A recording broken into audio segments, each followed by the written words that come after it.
Good afternoon. Um, I wanted to try to provide a bit of an introduction to the second module in the community risk reduction course. I thank you for your patience as I've tried to reorganize it a little bit and get it so it's not quite so overwhelming looking. And I appreciate all your comments about that. In the first, the introduction in the first part of the course, we looked at what is community risk reduction and some of the benefits of community risk reduction, some of the challenges, and I hope that you realize that as fire service professionals, that we are not simply referring to prevention or education or any of those. That we are truly looking at an overall all-inclusive all hazards approach to prevention and mitigation. And so as we go through the rest of the course, we'll be looking at the different steps. That's the other thing that I want people to realize, that there is a process to this. When I first started doing prevention work, when I first came into the fire service, it was kind of a I called it the dog and pony show, where we just kind of went and we told people what we wanted them to know, and there was no regard for who the people were, other than maybe age, but what the risks were. We didn't know the risks in our community. It was just a whole different thing. And so we want to look at this from a process standpoint and to try to integrate that process into our jobs and into our work. So module 2 is entitled Develop and Establish Risk Reduction Objectives. Objectives for a risk reduction program are like objectives for a class or for a training, that it helps you know where you're going and what we want to accomplish. And these are not, when I say what we want to accomplish, it's not so much what we want to accomplish, but what we have determined is needed for our community. So that's kind of where we start. We start by performing a community risk assessment. And in your on the course site, there is a valuable tool called, I'm looking at my notes here so I get it right. It's a community risk assessment guide. This was developed by Vision 2020. I believe it is located on in Module 2. There may also be a copy of it located in the new resources reference section of the course site, but you should be able to find it. Look through that. It's a very detailed, very detailed document, but it gives you an idea of what we are looking at. When we talk about doing a risk assessment, a community risk assessment, there's several things that we look at. But basically, there's two parts. There's the people side of it, and then there's the kind of the risk side of it, the community side of it. And so that's what that community risk assessment does. And so look at that document, become familiar with the parts of the community risk assessment and what you are looking at, the hazards. Some of these may be hazards that are specific to your area, whether it's a manufacturing facility that's specific to you. It may be weather specific type of hazards. We also want to look at the people. And so that's kind of the next step. Once you've looked over the document, you want to look at, we're going to give you a chance to look at your community, and that's through the American Fact Finder site on www.census.gov. That is that is kind of the go-to to learn about people. You can learn a lot about the demographics of your community. You put in your zip code. You can actually do it. I think you can still do it by what are those things called? Census tracts. But I know zip code, name of your town. If you have a county, you put in the county name, and it brings up all the demographics of your community, and that helps you to understand who lives there, how old are they, what's their educational level, do they own their home or rent their home, what kind of cultural background do they have. It also can tell you about the structures. Are they old? Are they new?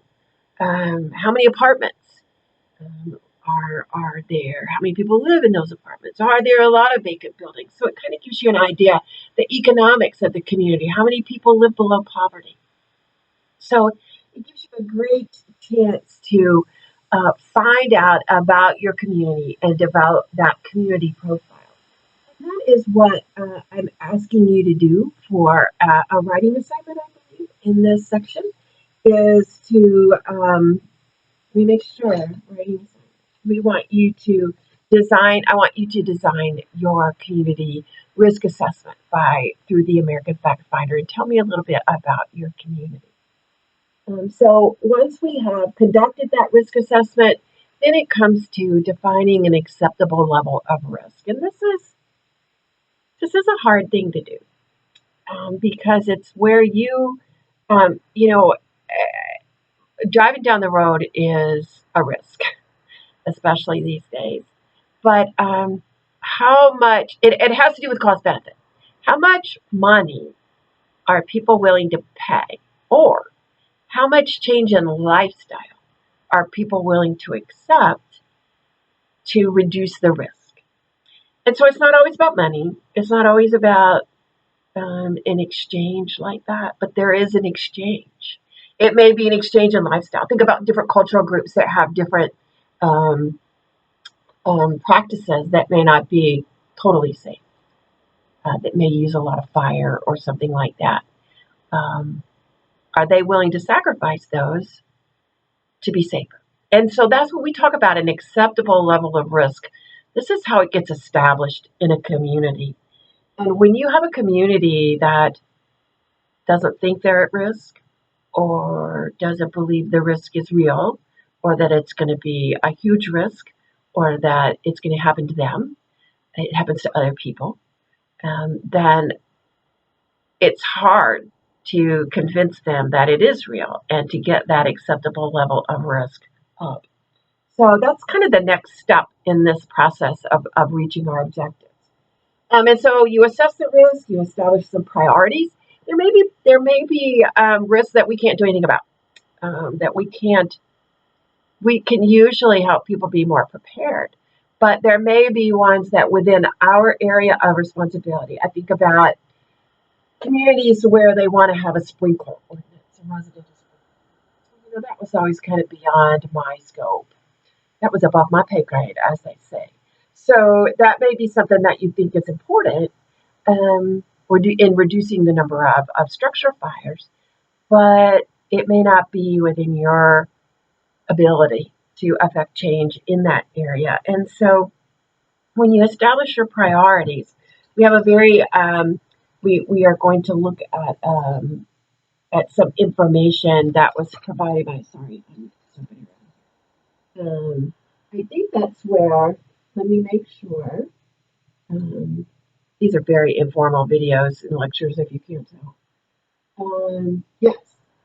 Assessing risk and establishing priorities. There's a very amusing, it's not amusing, but it's a very good video by Gordon Graham. Gordon Graham's pretty funny himself. But he talks about, what he talks about really applies to training and where we train, but it also applies to community risk, high hazard, low risk, that kind of thing. And so be sure and watch that video, and he gives you a great idea about high risk, low frequency, that sort of thing in that video. So once you've established some priorities and look at the charts, there's some charts available to you that establish this low risk, high risk. Some of them have a medium risk, and the same thing for hazard or frequency. I'm sorry, frequency. So then you want to look at, you should kind of narrow this down and begin to look at goals for your program. Remember, the goal is the overarching, this is what I want to accomplish. There's the vision, which is way up there. And then there's the goal. And then the objectives. And the objectives, this is very important that we form these in the right fashion, because this is how we're going to evaluate our program. By having our objectives be SMART objectives be measurable, be achievable, be attainable, time sensitive, and specific. We want to make sure that we are looking at them in a very specific fashion. There's some examples of some things. Again, look to that resource and reference section that's on the course site. I moved several things over to that area to help you try to figure out get some good ideas about SMART objectives. The piece from Community Toolbox is very helpful. That's a very helpful website if you may always want to plow around through there for a bit if you have the opportunity. So that's kind of this section where we want to end up with a goal, a specific risk, and maybe a specific target area, target group. We kind of want to describe those people. Remember, we're working towards our risk reduction plan, and this is all a part of that. We want to have some objectives in place that are measurable and achievable and attainable that are going to help us get to our overarching goal. So I'm going to post some more stuff on the course site. I'm still trying to organize and move around a little bit, but I just wanted to kind of provide that overview about this module, and I'm going to try to do that for each of the modules. That provide an overview of this step in the process and what it is. It's an important step. It's a planning step. It's not me saying, this is what's best for you and this is what you need. It's understanding who the people are and what their real needs are, and how this is all going to help me understand how to best approach the problem and deal with the problem and help to reconcile and make this particular target audience safer. What works for this audience may not work for another audience. And so that's why we do look at it in a very specific nature. So keep working away at this. I just wanted to provide that overview for you. Hopefully the course site looks cleaner, and I'm going to clean it up even a little bit more to be able to, so that you can find your way better through there and make sense out of this step-by-step process. Thanks so much for your time, and as always, let me know if you have any questions. Thanks so much, and have a great day.